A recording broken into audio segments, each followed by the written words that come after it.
కాలము సంపూర్ణమై ఉన్నది, దేవుని రాజ్యము సమీపించి ఉన్నది. మార్కు సువార్త 1వ అధ్యాయము 15వ వచనం.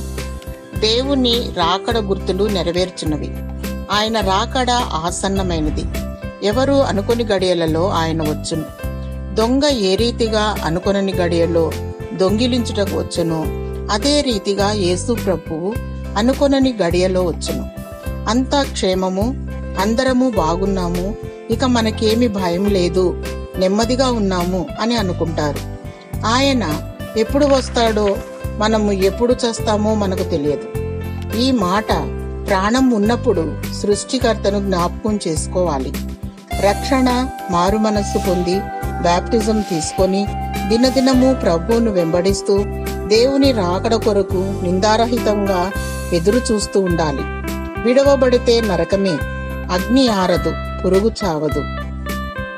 సైన్యములకు అధిపతియగు యెహోవా తీర్పు తీర్చువాడు, న్యాయాధిపతి, దహించు అగ్ని. ప్రభువు రానయ్యున్నాడు, సిద్ధముగా ఉండాలి. దేవుడు నీకు సదాకాలము తోడై ఉండునుగాక. ఆమేన్.